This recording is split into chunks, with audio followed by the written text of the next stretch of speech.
What is up, everybody? Welcome back to the video. Hope y'all have an amazing day as usual. So, before we get into today's video, make sure to like, subscribe, and always comment down below. It really helps out the video. So, in front of me is the iconic Montclair Diner, which is the most famous diner in Montclair. It's one of the only ones. I think Raymond's is a little more famous, but I don't even know if you could call that a diner. It's more of an American restaurant. But this place has been around since 1923. I've been going here throughout pretty much my whole childhood, and it's always been one of my favorite restaurants. It's not very classy or anything like that. It's just a nice classic diner. It's not like a Jersey diner, if you know what I mean. It's more of just like a less crowded, not as big diner, but it still has really good food, and it was recently under new management. It used to be owned by some older Greek people, and they were very nice, and they always said hi to you when you walked in, and they asked you how the food was, and everybody was super friendly.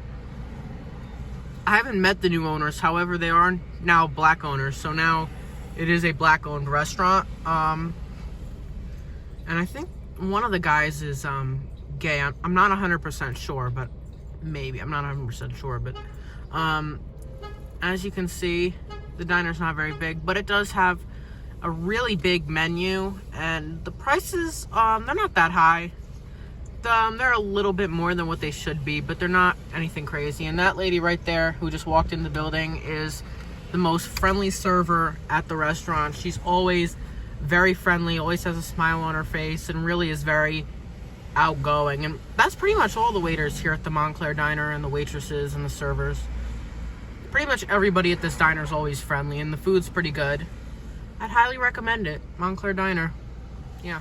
So, we are in front of Mount Carmel Catholic Church in Montclair, New Jersey. This is a really, really cool, historic-looking church. It's not the Catholic church I go to. I go to a different Catholic church, but it's a really beautiful church. And the architecture of the homes in this neighborhood are also really nice. So we are here at Pine Street and Glenridge Avenue, and the sun is setting right now. It's about 7:30. And I'm on my way to Bloomfield, but I figured I'd stop and show you guys the Mount Carmel Church, which is really nice. I also wanted to point out this area. We'll let this Domino's car go. Since I'm not at a crosswalk, technically the driver has the right of way. But if I'm at a crosswalk, then I have the right of way. But since I'm jaywalking, I do not have the right of way. Anyways, so this is the neighborhood known as the Glenfield Park area, or the South End. I don't know, this is not really the South End. The South End is past Bloomfield Avenue. Bloomfield Avenue is only a block away from here. We're north, but this brings me to the point. This is one of my favorite parts of Montclair. It's really one of the only parts of this town that really has a strong sense of community. Since for a lot of people who have grew up here in Montclair, and things have changed. You know that things have changed so much in this town. It used to be very, very diverse, but things are changing. Sadly, a lot of the minorities have been priced out into towns like East Orange and Bloomfield nearby. And so many have been pushed out and can't afford the rents in this town anymore, which is kind of sad. But Montclair always had a history of racial tensions since forever ago. There was a lot of slavery in Montclair. But eventually, things changed. But segregation still exists to this day here in Montclair. And really, Montclair, there was an article that came out saying that Montclair is the most unfair town in New Jersey when it comes to racial disparity and whatnot.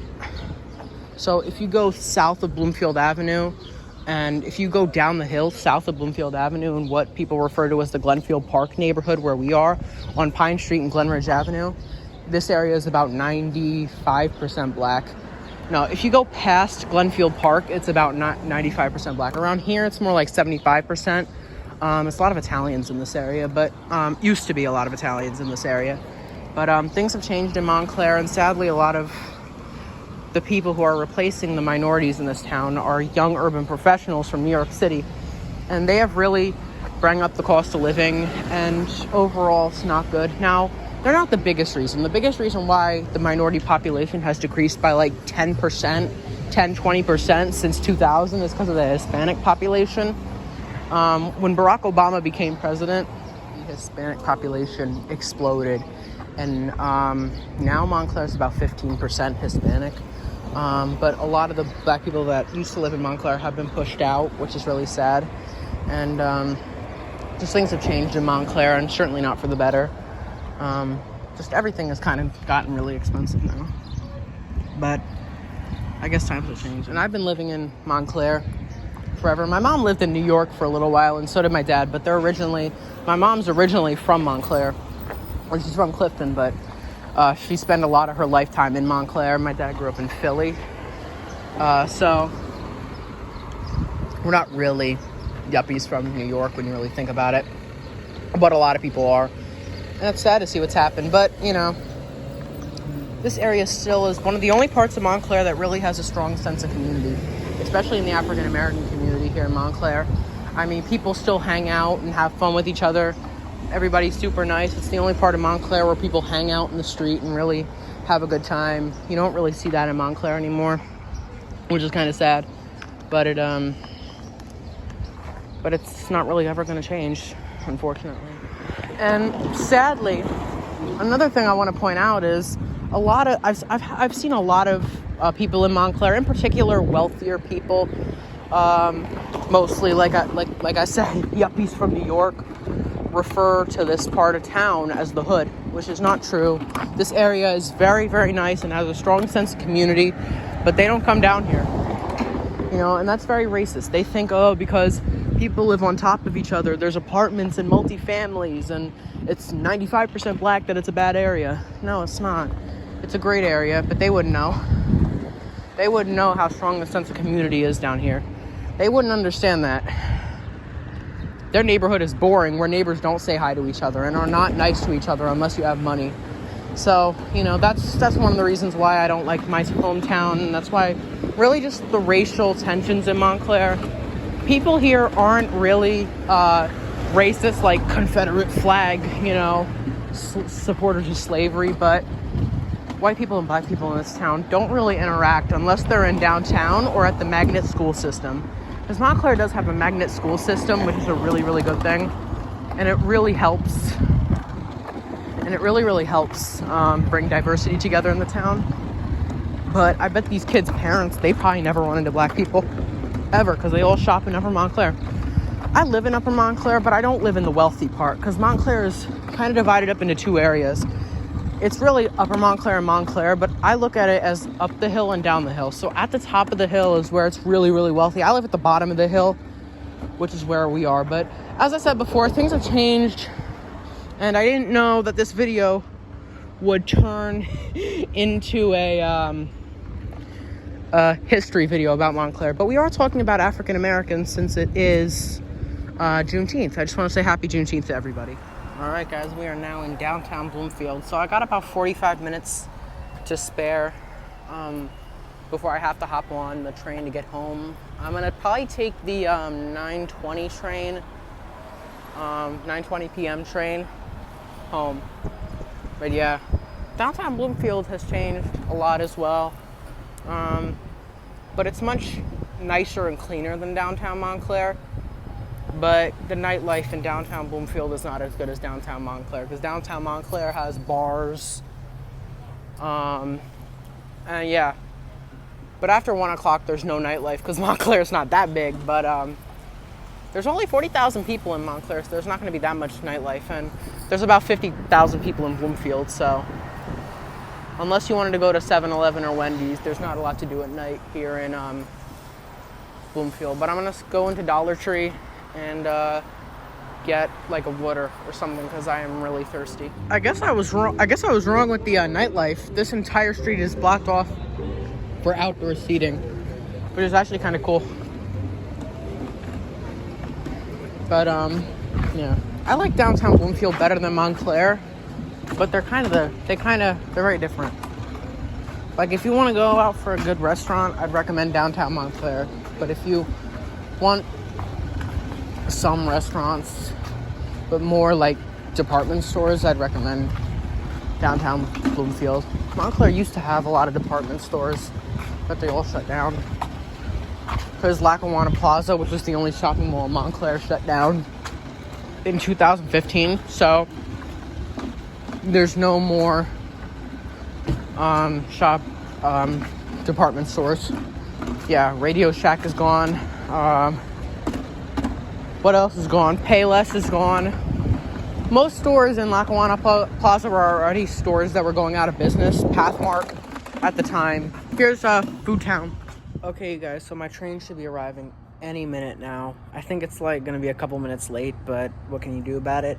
So I'm gonna take the 9:22 p.m. train to Hackettstown. Or that's where it goes, but I'm stopping at Montclair Heights. As you can see, I purchased my ticket. They cost $2.25 if you want to go certain places. It costs more if you want to go farther, like if from Montclair State University, which is where I'm getting off at, to get to Newark it's $3. To get to New York City it's $7. I think it's $75 actually. But anyways, yeah, I'll see you guys on Father's Day. Alright, you guys, it is Sunday morning now, and it is Father's Day. I just want to say happy Father's Day to everybody, especially the fathers who are watching this channel. Probably not many, but anyways, it is like 6 o'clock in the morning, and we're at the basketball court. I'd like to wake up early on weekends because when you go on walks in the morning on Sundays, like around 6 o'clock, nobody's out. I've been at this basketball court for maybe about 45 minutes and only one person is walking by, and I like things quiet. I'm a very independent person, in case you can't tell. Okay, you guys, it is around 4:30 right now, and we are having Father's Day dinner. We're having it a little bit early because restaurants can get really busy, so you want to come in at a pretty early time because some places take reservations, but the restaurant we're going to is first come, first serve. And it is called Tommy's Tavern in Clifton. It's brand new, a couple months old. It used to be a former TGI Fridays, and I'm glad this replaced the TGI Fridays. I went here a couple weeks ago, and the food was just unbelievably good. And I remember going to the TGI Fridays, but it was just never that good. The food was always pretty shitty. So this is a really, really nice shopping center overall. I love this shopping center because you can always find a spot and it's pretty clean. And there's like a lot of good design and architecture, but the problem is none of the stores in the shopping center I like. Other than this restaurant and Zimburger, there's nothing else interesting. Like there's Chico's, European Wax Center, like who goes to those places? And right here is the TikTok Diner. If you can see in the distance, that's where Guy Fieri went. It's pretty much a historical landmark in the town of Clifton, city of Clifton. And even further up the street is a Trader Joe's and a bunch of other stores, and it is the worst shopping center ever. You cannot find a spot. So we're gonna head into Tommy's Tavern. I'm gonna show y'all what it looks like, and it has everything. And I'm wondering how they're able to do it because their menu has literally everything. So, as you can see, it's pretty nice in here. The AC is blasting, so that's good. They have a sports bar where you can get beer, cocktails, the usual. Pretty interesting. As you can see, the restaurant's huge. Has a lot of seating available. The bathrooms are over there.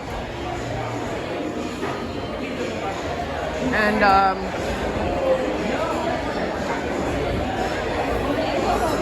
right here is the pizza making station. A tavern is selling pizza. How crazy is that? So over here, have a couple chefs making the pizzas. I had the pizza when I came here last time. I had a pizza. Now I'm getting a chicken sandwich, but they even have sushi, people. Sushi. This is probably the main kitchen. They have a little station where they're making sushi.